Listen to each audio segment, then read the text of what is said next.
Hey guys, it's Rainey Romero with the Lovely Law Firm. You are watching The Lovely Connection, and I'm so excited. We have Grainne Owens on today with Curing Kids Cancer, and I am so excited. How are you doing, Grainne? I'm doing great. Thank you for asking. Yes, I am thrilled to be on here.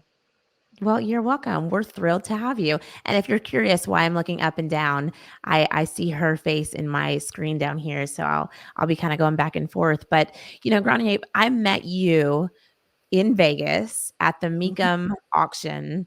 And I was there with NAML, which is the National Academy of Motorcycle Injury Lawyers. And they were there. And I feel like anybody who hears your story, it's impossible to not be moved. And there were other injury lawyers, motorcycle injury lawyers from other areas, including Texas, which is where you're from, right? Where you live now, maybe not where you're from. Um, Definitely not from. well, I think we can gather that, right? Just from your amazing accent. But yeah, somebody had told your story, which I'd love for you to tell in a moment, of your son who went through the struggle of cancer, which we all know and hate.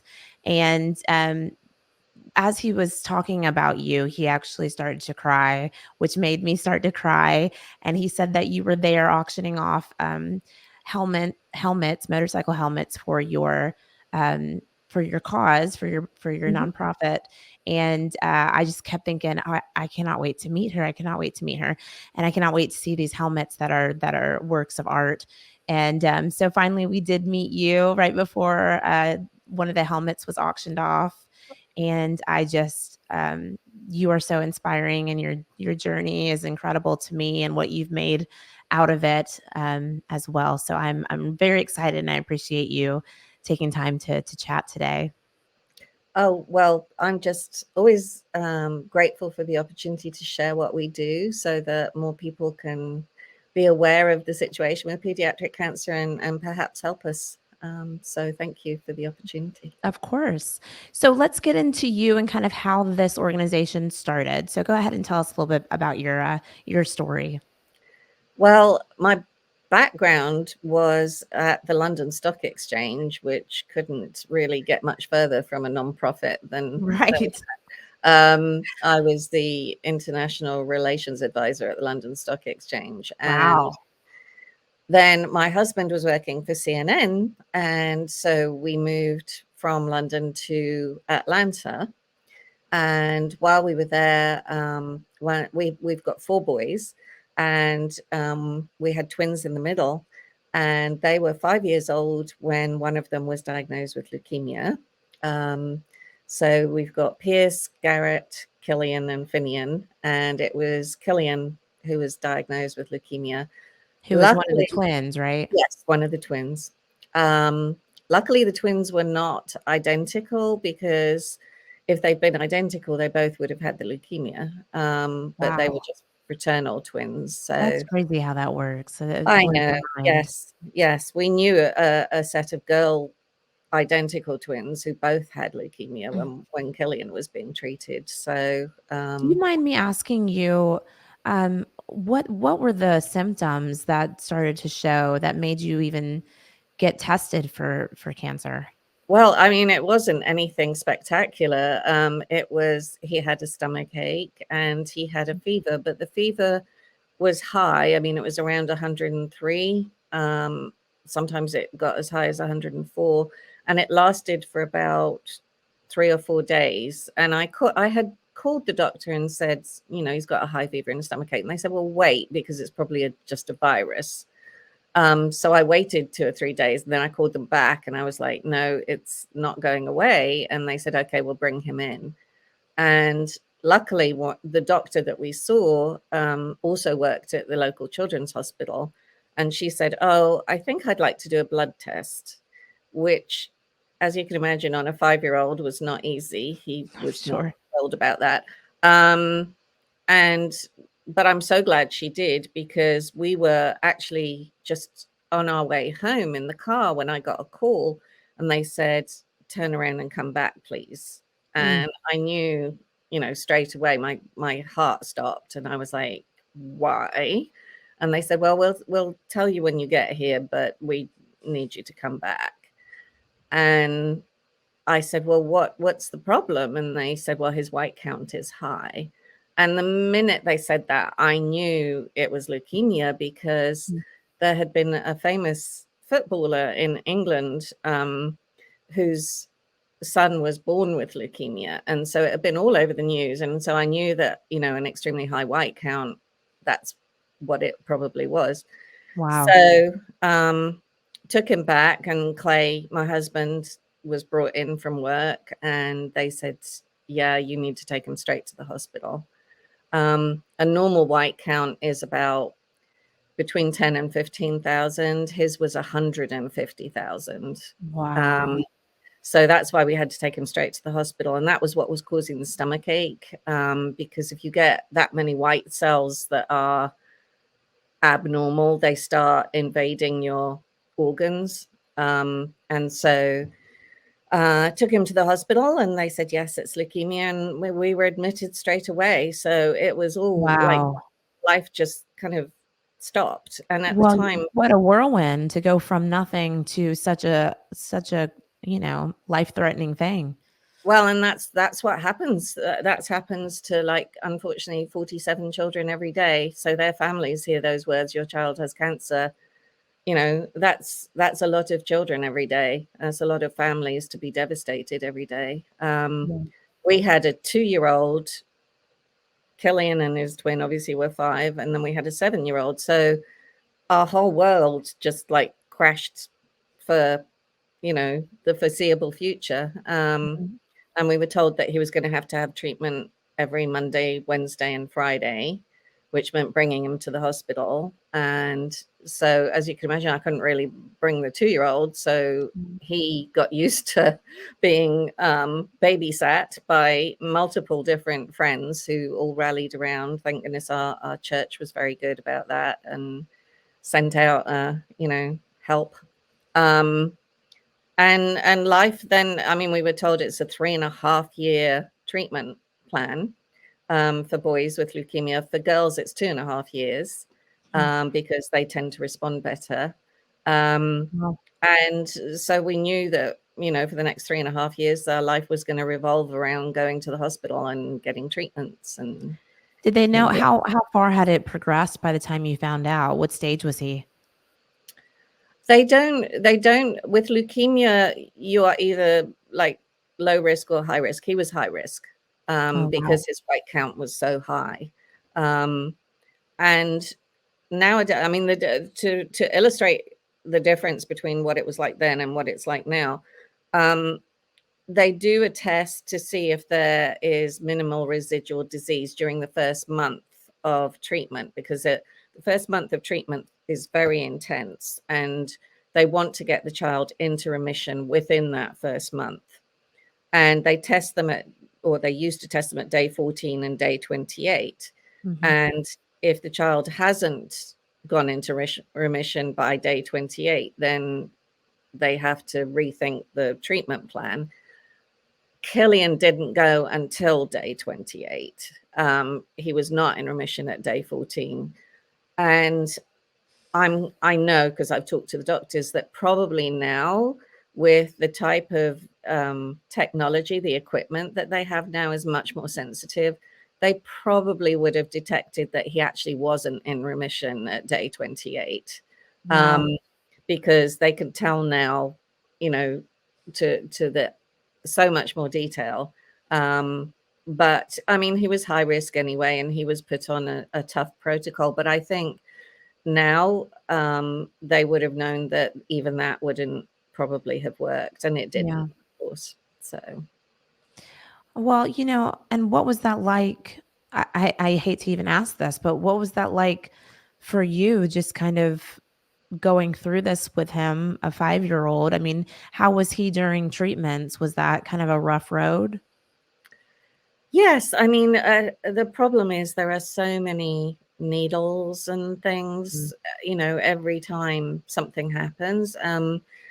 He had to have a port. They had to have, you have to have surgery to have a port put in your chest, so that they don't have to keep putting things in your arms and in your veins because they'll wear out anyway.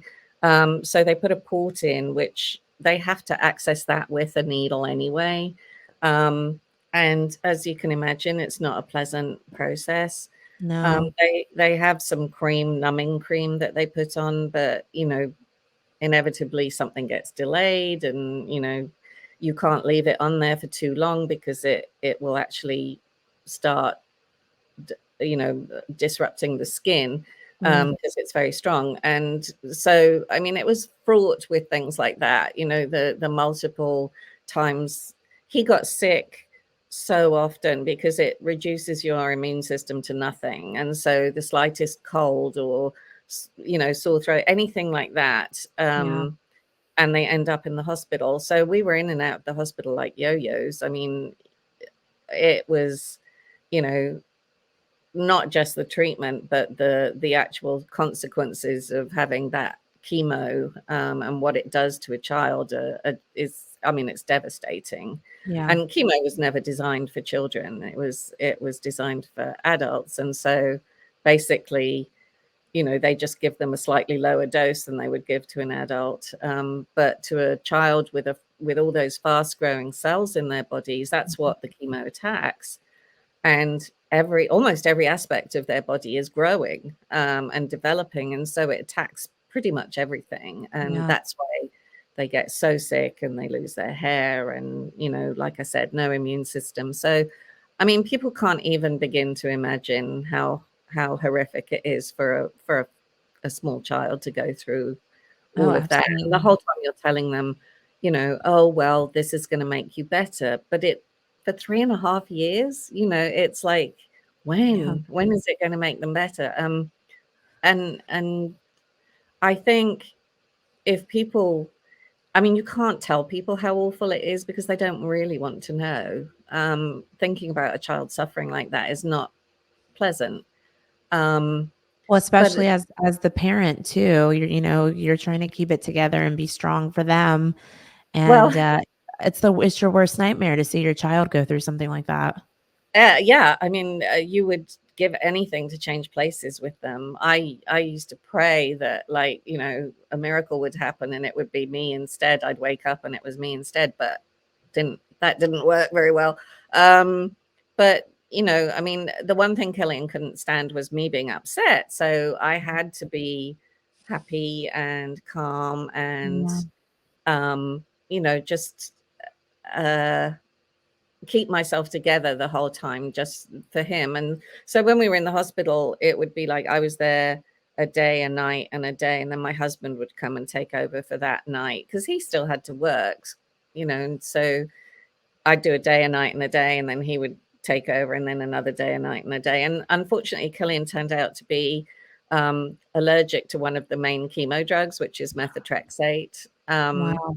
which is a nasty drug anyway, but he had to be given like Benadryl before he could take the methotrexate. And of course, it's one of the sort of key chemos. So that proved even more difficult. So, I mean, it's just, like I Yeah. said, you can't really Well, imagine. oh, no, you can't imagine until it's something that you hopefully don't have to go through, but yeah, I can't imagine. What was Killian's spirit like through it? He was, luckily, out of the twins, he was the little monkey of the two of them. He was the one that was always mischievous and, getting into trouble and things. I always use this illustration of how different they were as twins. On the first day of school, um, the bus stopped and we were standing there, and Killian goes trotting off to the bus and, like, didn't even look back and say goodbye, nothing. He's off with his big brother, getting on the bus. Garrett got to the middle of the road, stopped, turned around and looked at me and went, "Mom, this is the right bus, isn't it?" And that just illustrates their personalities perfectly. Garrett was always the quiet, cautious one. Yep. Killian was the one that would jump in with both feet no matter what. So I think it's just as well that he was the one that had to go through all of that, because he, I think, probably coped with it Mhm. emotionally better, because kids, they don't dwell on it. That's the amazing thing about them, Yeah. is like, okay, so they go through a bad experience, and then the next minute they're playing video games. Yeah. They're so strong like that. They're so brave and Yeah. resilient, that, you know despite what they go through, they're amazing. All Yeah. of them are my heroes. I see Killian in every child that we get to meet. I mean, they're all like that. They're all amazing. That kids are amazing in that way, how they just bounce back from so many different things. It's always amazing to me. I have Mhm. a 4-year-old daughter who I just am picturing as you're kind of talking a little bit. So I just can't imagine. But how long has it been since all of this happened? We lost Killian in 2003, Okay, so it'll be in July. It'll almost be 20 years. Yes. Wow, I so know, so it's so so much. long, but probably doesn't feel like it, right? Not at all. I mean, it could, especially when I'm talking about it, like, it feels like it was just yesterday, Yeah. because it's also clear in your head. I mean, it's Well, such an something awful. that sticks with you. That's a traumatic event for sure. Yeah, absolutely. But at the same time, so much has happened since then. It seems like forever ago. So I don't know. It's a very mixed feelings. Yeah, yeah, I'm sure. Well, I know when you and I were talking in Vegas, one of the things that broke my heart so much was that there was all these moments of hope where it was like a Mhm. new thing came out that could help him, or he had to get to this certain point and then we could try something new, or he would be better or whatever. And there were all these moments of like hope, and then it would decline, and hope, and then it would decline. And it was such a, I'm sure, a roller coaster for you. And then, I listened to your story. I actually didn't know immediately that Killian had passed. And so I kept kind of waiting for you to say, "But then we found this treatment and it worked." I get emotional just talking about it. But it didn't. But you had said to me that there was a treatment that kind of came out at the end there that you were really hoping to Yeah. go through this with other kids in the future, right? Absolutely. And you're right. I mean, I always warn people when I talk to them that, a- anytime you're with someone who has cancer, the whole thing is a roller coaster. I Yeah. mean, that's just the nature of the treatment, and traditional treatment anyway. But yes, I mean, Killian got almost all the way through his 3.5 years. We got to 3 years, and he was supposed to finish on St. Patrick's Day. And we thought, oh, that's a great omen, because my family obviously is Irish.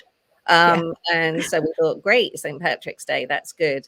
But at the 3-year mark, we went for our regular checkup, and they called me and said, come back in. And as you can imagine, that triggered everything Oh, yeah. from before. And we brought him in, and it had come back. Um, he wasn't in remission anymore. And the next step would be a bone marrow transplant, which you see this on television and in movies and things. And whenever anybody has leukemia, they're like, oh, bone marrow transplant, and that is not, first of all, that's not the first thing that they would Right. try. Yeah. And secondly, it is a horrific experience. If you think chemo is bad, it is nothing compared to going through a bone marrow transplant. Oh, I didn't But, know that. oh, yeah, it's terrible. We were lucky in that, Garrett, his twin, turned out to be a perfect match for the transplant, which Gosh, is, that never happens. well, yeah, there's no more chance of a fraternal twin being a match than a regular sibling. So it was very lucky, Yeah. shall we say. I call those things godcidences. I don't believe in coincidences. I call them godcidences. So I love it. we thought, great, okay, this is another one of our little godcidences. And we went through the whole process of the bone marrow transplant. It's not very pleasant for the donor or the recipient. And we had to be Killian and I were in isolation because they totally wipe out your immune system on purpose so that they can infuse the new bone marrow and your immune system won't fight back against it. And so he had the bone marrow and we got to 90 days post-transplant. And the magic number for a bone marrow transplant is 100 days post-transplant, because if you can get to that point and the bone marrow has taken, then you're usually in the clear and it's worked. We got to 90 days post-transplant and the leukemia came back again. I remember sitting in the room with the doctor, and we'd known the doctor for 3.5 years, and I looked down and his hand was going like this, and so I knew straight away that like this was really bad. And he said, look, it's come back, we've given him all the chemo, all the radiation, he can't have any more treatment, there is no more treatment. And we were like, so what are you saying? And he said, well, I'm telling you that I would go and make some memories. We were like totally devastated. And we took the boys to Disney because we had planned to do that post-transplant anyway. So we told them that we were celebrating the fact that he'd got through his transplant, even though we knew that this was a final trip. And that was the hardest thing that I've ever done, because I had to smile and make sure they had a good time and that they were happy, so that they'd have some good memories. But that was really hard because we knew that was what we were doing. We were making memories. And so while we were there, I was doing some reading, and I found an article in a magazine about a brand new type of treatment called a targeted therapy. And it said that it was designed for chemo-resistant leukemia. And I was like, oh, well, I can ask the doctors about this. So I did. And they said, yeah, it's brand new and it's very promising, but you can't give it to Killian. And I was like, well, why not? And then they said, well, because it's not in a clinical trial. It hasn't been approved by the FDA yet. You would have to get special permission from the FDA. Wasn't tested yet. Yeah. So I was like, okay, so how do you do that? And they were like, well, you'd have to get the doctors to help you who've been working on the drug. And it just happened that one of the doctors working on the drug had an Irish name. It was like, I thought, okay, I know this is crazy and it's 1,000,000,000 to 1, but I knew a professor of microbiology at Trinity College Dublin in Ireland. And I called him and I said, okay, I know this is crazy, but I'm going to ask you, do you know this doctor? This is what he specializes in. And he said, Grainne, not only do I know him, but he used to be one of my students. Wow. So I was like, okay, another coincidence. This is a good thing. This is, it really was 1,000,000,000 to 1 shot that he would know him. And he was able to put me in touch with him. And he was on the adult side. So he put me in touch with the pediatric oncologist who had been trying to get this drug into a clinical trial for 3.5 years. Wow. And he said, I told him I knew that Killian had the right proteins on the outside of his cancer cells, which was a crucial part of being able to have the drug. And so he said, well, he sounds like the perfect candidate. So like literally that afternoon, we started sending documents to the FDA.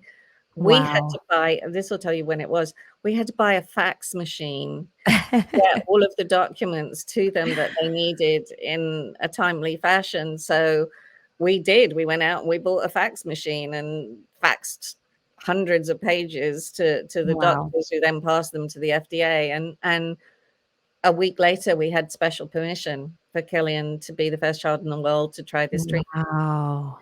So And what did what that look like? What kind of treatment did that look like? it was, an infusion, so it was like a bag of liquid basically, Okay. that they put in an IV. But before he could even have it, when we got there, his white count was so high by that point, because when leukemia really revs up like that, their white count can double every single day. And that's what will kill you, eventually, if you don't do something about it. So Right.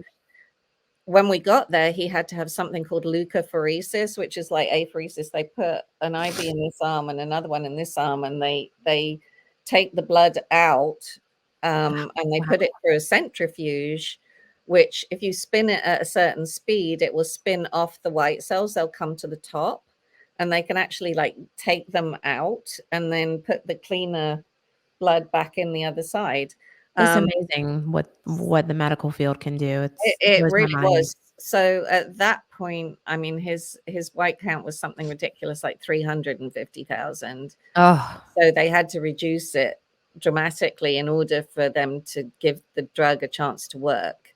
And they did. They were able to do that. There again, not a pleasant process for Killian. And so on the day that they gave him the new treatment, we were in the ICU because they said, we don't know what's going to happen. We've never given it to a child. We're kind of estimating the dose. And we had about 20 doctors gathered around in the ICU room, and there were nurses down the corridor. And wow. I mean, it was crazy. And Was um this in Texas? Were you in Texas during no, all no, this? we were at the National Cancer Institute. We had to actually, a great friend of ours in Atlanta, because we were living in Atlanta at the Oh, time, that's right. Okay. heard that we needed to get up to the National Cancer Institute, and Killian wasn't well at that point, and he flew us up in his jet, which was so Wow. sweet of him. Now, where is the National Institute of Cancer? It's in Bethesda in Maryland. Okay. Okay. And we had to stay at a facility they have on the property, which I can't remember the name of it now. I'll think of it in a minute. Anyway, they have a special place. Oh, it's called the Children's Inn. The So they children's built what? this inn, In the INN, children's inn. Gotcha. Children's Inn, and they built it specially for families like ours who had to be at the National Cancer Institute for treatment for their kids, but had other kids and had to bring them, and they Right. had kitchen facilities, and it was amazing. But not that we were able to do much, but at least we were able to bring our other kids with us, so that was good. Sure. We didn't have to leave them behind. And so anyway, as they started the treatment, Killian was fast asleep, and he slept through the whole thing. Like I Wow. said, it was an infusion of drugs, so it was like on an IV, and so they just gave him the drug, and it worked okay. Unfortunately, because he was the first child in the world to try it, the FDA limited the amount of the drug that he could have, because they didn't know what was going to happen. So they limited it quite severely. He would have needed twice the dose that they were allowed to give him in order for it to be effective. However, what happened was they used all those cells that they had taken off in the centrifuge, and they put them in the lab. They froze the cells, and then they tested them with the second generation of this drug, which they had developed, and it was in the lab. And so they tested his cancer cells, his leukemia cells, with this new drug, and it would have been 11 times more effective Oh, than the first version. And I said, great, give it to him. yeah. And the doctor said, I can't give it to him because we don't have the money to turn it from something in the lab to giving him a treatment. And I was like, you're kidding. And like Clay and I looked at each other like, why is he telling us about something that could save our child's life? but we can't have it. And to this Right. day, that doctor, he is now one of the chairman of my medical advisory board. He was the head of pediatric oncology at the NCI. And he says, I don't know why I told you that day about that drug, because I would never normally do that. I would never tell a parent about something that we know could save their child that they can't have. I mean, why? Yeah. But it was that, knowing that there was that drug that could save other children, that was what made me start the charity. But Wow. it took a year because we knew that that drug that Killian was allowed to have wasn't effective enough at the dose he was allowed to have it at, and they knew that there was really nothing else they could do. So they sent us home, basically, saying, that's it, we're out of options. And Killian passed away in July of 2003. The How day long was it after that? It was only a matter of weeks when we took him home, and we knew that that was going to be the case. And he said to us, Killian said to us, I don't want to be in the hospital anymore. I don't want to be there. I want to be at home. So we got him on hospice care, and we had a nurse who would come in. And my sister came over from England. She was an oncology nurse, and so she knew what to do, and she was able to help me take care of him at home. And just for those last few weeks, and he hung on. We were told that he got a chest infection and he would have maybe 3 days, and he hung on for 3.5 weeks. And Wow. he passed away the day after his little brother's birthday. Oh, So our youngest turned 6, and then Killian passed away the next day. Killian was 9.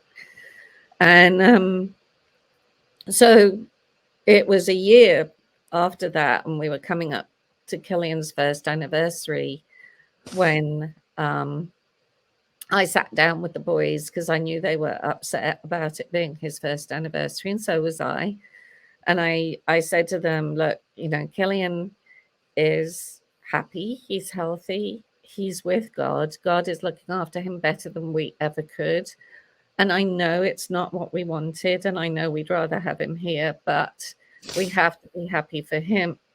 And I thought, if I believe what I'm telling my little boys, and I did believe it, then I knew that I couldn't be depressed and upset and unhappy myself anymore. And I had to do something positive. And it was at that moment that I remembered the doctor telling us about that drug stuck in the lab, and how it wow. would have been 11 times more effective, and it would have saved Killian's life. And I thought, I just knew, kind of like, I got this feeling like right here that that was what I was supposed to do. That's why he told us, because Yeah. I knew that if I was determined enough, I could do something about raising the money that they needed and stop it from happening to other families, and stop them from losing their children, because they didn't have to, when it was just a question of money.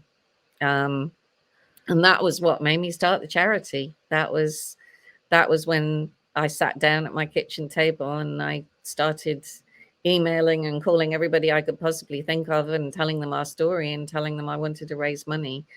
And the hospital, the local hospital where Killian was treated, was having a care-a-thon like that week, another Oh, thing. wow. And they said, well, why don't you come on the care-a-thon and talk about it? And I was like, Wow. great. Yes. So we had a coach at our local church, a basketball coach, who had coached my older son's team and knew about Killian and knew him very well. And he said, I don't want my team to buy me a gift at the end of the season. I'd rather you gave the money to Killian's hospital. And I remembered that too. And I thought, okay, that's a great idea. Why don't I take that idea and use it for all kids' sports teams, and get them to donate the money that they would normally buy, a gift card with. Right. And we can use that money to fund research. And so that was how it got. So I told everybody on air, on the radiothon, that that's what I wanted to do. I wanted to call it actually, at the time, we wanted to call it Coaching for the Cure. But the Susan G. Komen organization was suing everybody who wanted to use that phrase. And so we couldn't use it. So we decided to call it Coaches Curing Kids Cancer.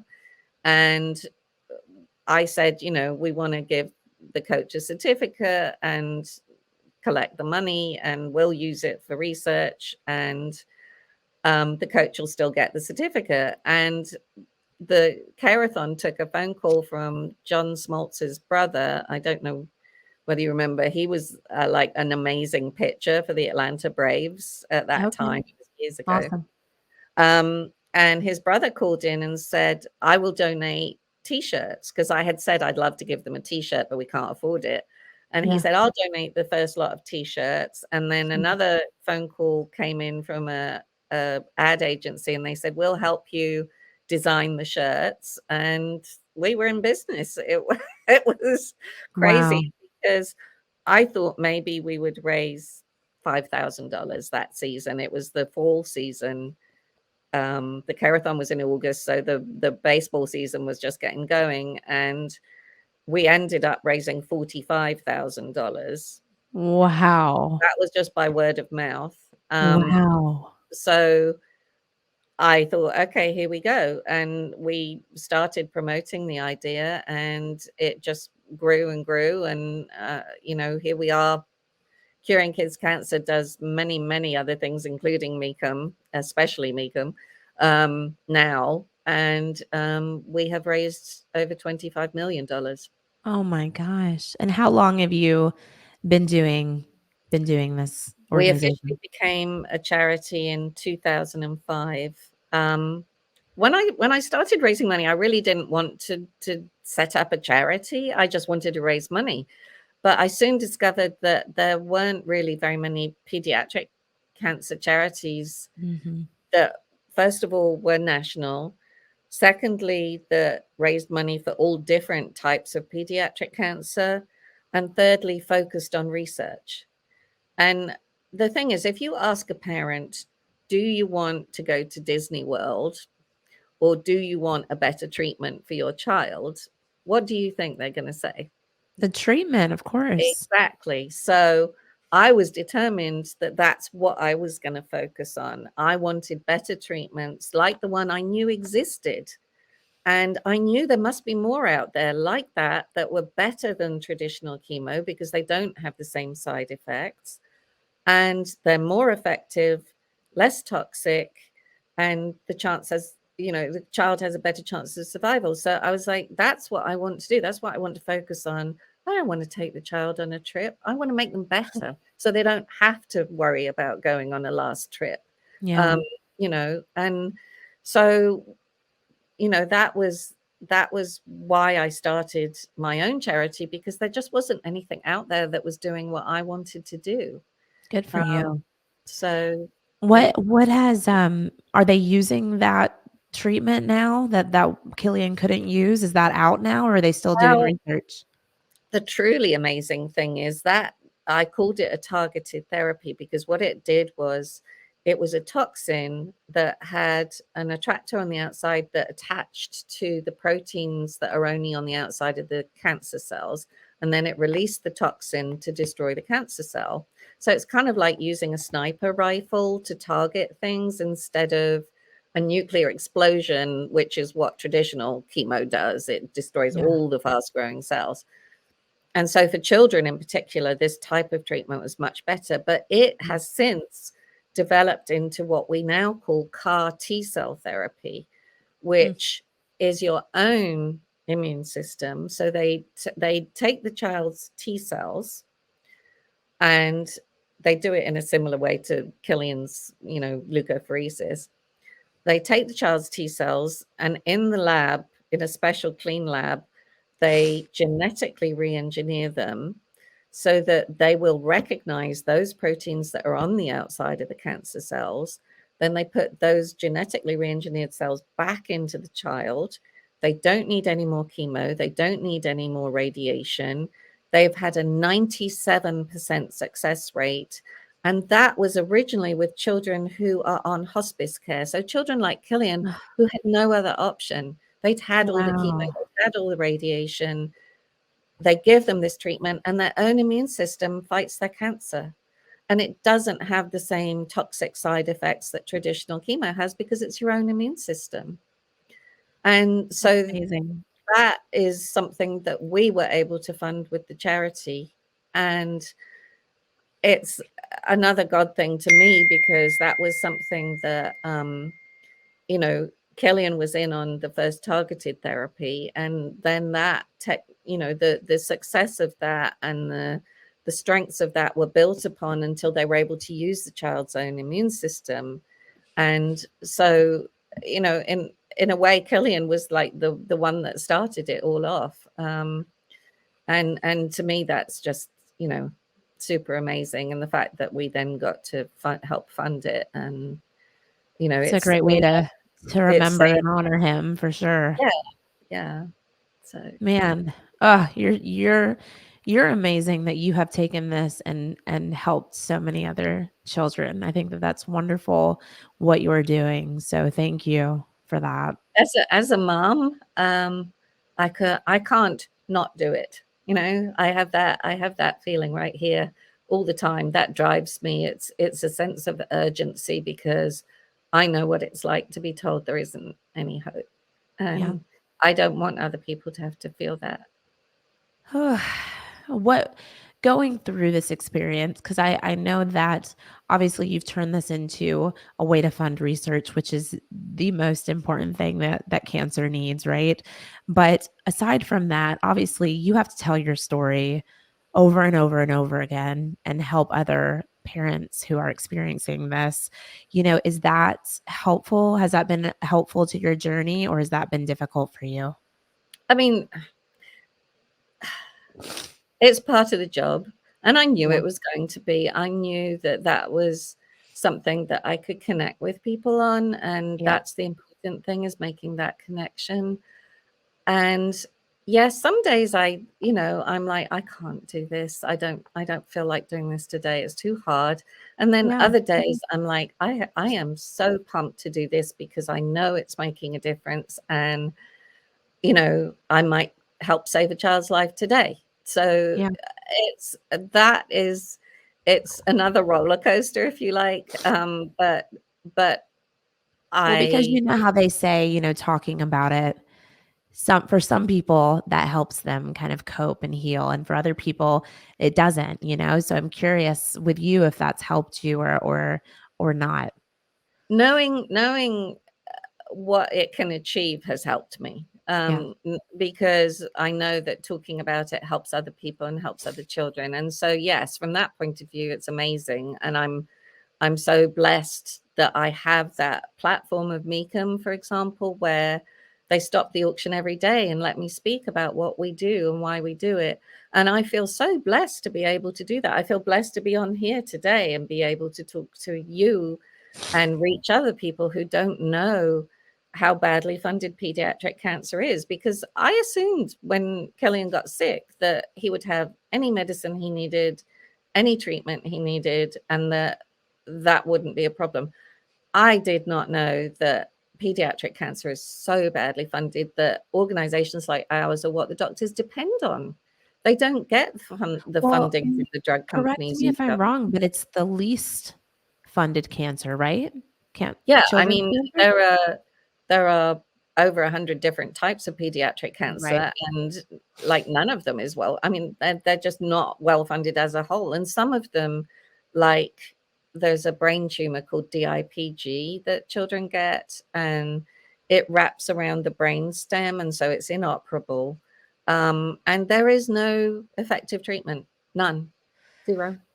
And Ugh, so what if a child is diagnosed with that type of brain tumor, it's it's a over. death sentence, and Ugh, they usually live maybe 6 to 9 months after they're diagnosed. wow. And so, despite the fact that we've had so much success with leukemia that it's now no longer the leading cause of death for children with cancer, even though more children get leukemia than any of the other cancers, we're able to save more of them now because of Wow. that CAR T cell treatment. However, children with brain tumors are now those brain tumors are now the leading cause of death, because that hasn't been focused on. Right. And so there are many reasons why, but that's what we're trying to focus on now, is the cancers that children get that are not well funded. So I mean, all of them are not, but like the ones that have Right. had least attention, shall we say. Right. um so now it's brain tumors, Ewing's sarcoma, osteosarcoma. These are different types of cancers that once a child gets them or relapses with them, their survival rate is very low, just because their doctors don't have the treatments. So we're trying to focus on those areas now and help those children, because their survival rate is just not good. Yeah. Wow. Well, I mean, I'm grateful that you keep up to date with all of this stuff though, and you know kind of what needs the attention and how you can best spread that awareness. And I heard you say that this was um, you know, a global or countrywide at least nonprofit. So you're not just in your area, right? Oh no, no, no. We fund research all over the United States. We've funded research in Canada, and now we are actually funding an international brain tumor consortium called Connect, which is based here in the States. It's based at Nationwide Children's Hospital, um, in Columbus, Ohio, but it involves many different hospitals throughout the United States, but also internationally. So in Europe, Wow. England, Germany, France, Australia, um, and that is really speeding up the process tremendously for the development of new treatments, because it's an international consortium that they pool their resources and they pool their tissue samples and all that kind of thing, which is what's needed. So yeah, it's exciting that we're able to, we've focused on the United States, but that also means, including other countries now, because it's going to speed up the development of new Well, treatments. you wouldn't have known about it had you not reached outside of our country, right? To your friend in London. Yeah. So, I mean, Yes. Yeah, exactly. I mean, it's lots of good things have happened along the way. I mean, that's why I call them coincidences. Things yeah, that, we get to a point and we're like, even just at a Mecum auction, we'll get to a point and we'll say, oh gosh, we really wanted to raise this much money, but we're so far away from it. And then something will happen and somebody will donate enough money to cover what we wanted to raise, and we're like, wow, it happened again. It's that's why I feel so blessed, yeah. because at the end of the year we give away everything that we have raised that year except for 3 months of operating expenses, and that's when I get to really, um I don't know. I guess I place Father Christmas in a way, because we give away the money in December, and so it's like giving the best gift ever to the doctors, and they're so excited because they literally tell us they couldn't do what they're doing without the money we give them. Yeah. Um, so Wow. that to me, when I sat down at my kitchen table and I decided to raise money, I said, if I could just save the life of one child, it would all be worth it. I would be so happy. And we now know that we're saving many children every day because of the money that we've been able to raise and what we've been able to do with it. It's It's not amazing. the money, it's what you use it for. And what makes this different is that I do get to know the doctors. I don't ever just like hand over a check. I know You know it's going to the right place. who it's going to, what it's going to do, why they need it, you That's know, great. how it's going to be used. And that to me has always been the most important thing, is building those relationships so that I can put my hand on my heart when I talk to people and say, I know where your money's going and I know it's Yeah. going to make a difference. Isn't that important? Because I So mean, I don't want to obviously talk badly of other nonprofits that are out there doing good things, but that is a concern with a lot that pop up is where's this money going? And for some, it's not going to where you would like it to go. So I love that you kind of keep track of it and you know where it's going, you know what it's doing, and you know of these Yeah. children that it's saving. I just think it's incredible what you're doing. Yeah, I mean, like I said, I feel very blessed by it Yeah. because it just makes me feel good that we're doing what we're doing every day. It's not something I ever thought I would be doing. Um, you know, Yeah, I'm it's sure. not like my life's ambition was to run a nonprofit, but I just feel so okay. You're Didn't a turn out perfect the way. person for it. Yeah, Well, it didn't turn out the way I wanted it to with our child, of obviously, course. but the fact that we're able to give other people happy endings, that's such a blessing. Well, and you just have the tools with your personality and with your background with the stock, which is blows my mind. But I'm sure all of that helps you to really, I mean, because it's the hard work to do what you're doing. You can't just, I'm gonna start a nonprofit and expect it to do well. So I mean, you have really given all of yourself and your knowledge and everything to this, which I think is just amazing. Well, my poor family has played second place to so many things that have happened, but they're amazing. That my other three boys are amazing young men now. They are all, How is the family? How are you guys in the aftermath of all of that? um, I think it in the end it made them the most amazing people because they went through so much at a young age, Yeah. and it was especially difficult, as you can imagine, for Garrett, who's Yeah, the twin. and he did go through several rough patches, but he is the most amazing, empathetic, kind, funny, intelligent person that I've ever met. I mean, he is just a very special person. And I think it's because of everything that he went through and he came out the other side. And the other two are the same way. I mean, my eldest son is married now. He's 30.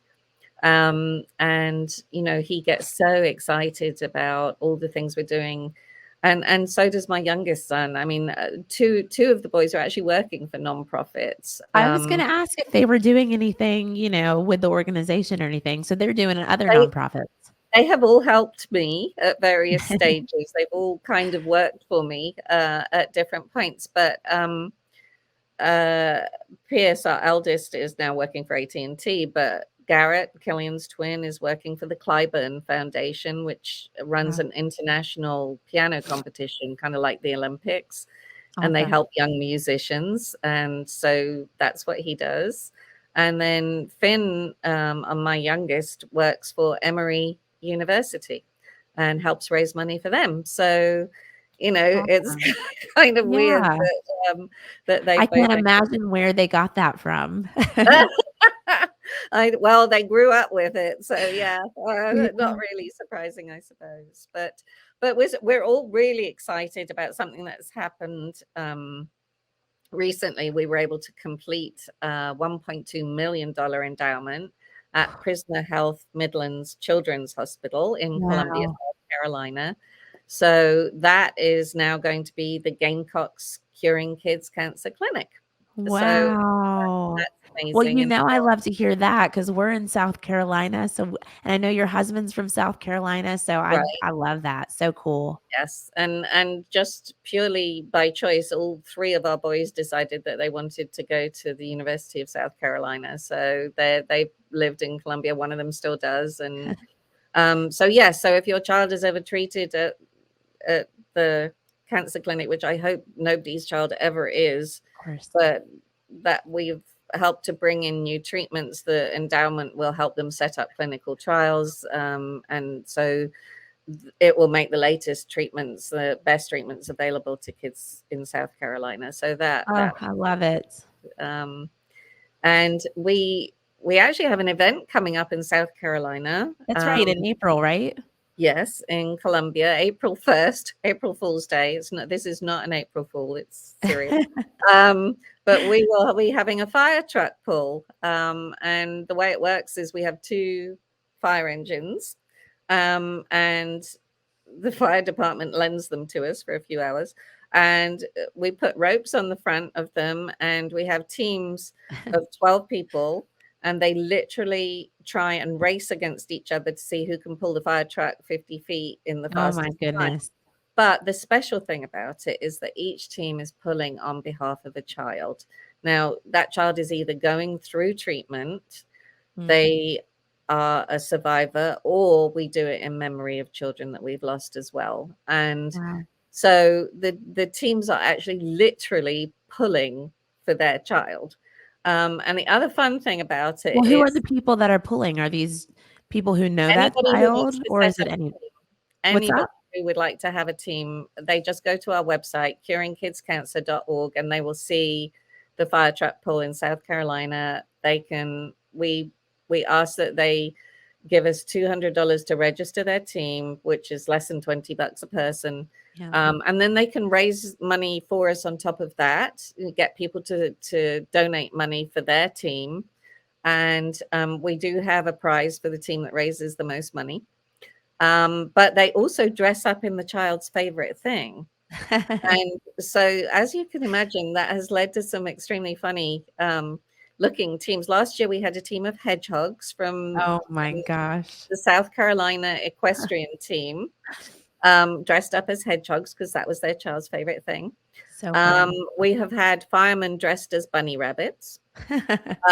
We have had the football team dressed as superheroes, and we also had a team of medical students who dressed up as princesses, and the boys and girls, and they were wearing tiaras and I love it. tutus, I and love so it. we saw a lot of hairy legs, which was exciting. So anyway, that whole thing is just, it's an amazing event. It's great fun. The WSIS TV came out and covered it. Intizar Faulkner, who's one of their anchors, she came out and did the emceeing for it. So it's just a great fun event, and it's right in the middle of town. It's right where they hold the market. And it'll be on the Saturday morning on the 1st of April. So if anybody wants to bring along a team, just register online and turn up. And you'll be there, right? If anybody wants to I'll come be out and there. meet you? I'll be there. Yes. We will be cheering you on. So will the families. It's lovely for the families because they get to see the teams turn out for them, and Yeah. that means a lot to them. Oh, I love So it. I love it so yeah, much. so fun Well, event coming up. well, and we'll post up, where they can go to register for that as well. Mhm. So folks can go and visit you as well as your website and all that good stuff. Yes. I have kind of one last question for you. Um, as far as going through this for other families, I know there's nothing you can really say to a family going through this to make them feel better, but do you have any words of advice for parents? Just, I mean, call me. I'm happy to talk to people. I do that a lot. I get a lot of calls from people, and I try and help them. And we know doctors all over the country who specialize in all the different types of pediatric cancer. So, I mean, sometimes I'm able to help with treatment. Yeah. Sometimes they just want to talk to someone. Sometimes they just want to talk to a doctor, get, reinforcement of like they're doing the right thing or they're in the right place. And I guess expect it to be a roller coaster. It will be a Mhm. roller coaster, but we're there to help. There are so many other people who are out there who will help, and the doctors are the best. They are truly amazing people, all of them. I haven't met anybody I didn't love to bits, and they are so dedicated to helping your children get better. That's the message that I would love them to take, is that everybody wants your child to get better, and they will do whatever it takes. I love that. It's really nice to hear too, because if you don't go through it, you don't know. And so talking to you today, just it, Well, it you blows can it blows my mind. you can feel very isolated, because a lot of times you can't be around other kids or other people because of the risk of infection. So it can be Yeah. very isolating. So Yeah. yeah, I could see that for sure, but there's lots of families that they can connect with through you, if they need help or guidance, right? absolutely. Yes, yes. We've actually got a group on Facebook, for families of children who have cancer, and we're on Facebook ourselves. Curingkidscancer.org is our website. We're on Instagram as well. We're on LinkedIn. I mean, you can hook up with us, many different ways and get involved. You can help. You can be helped.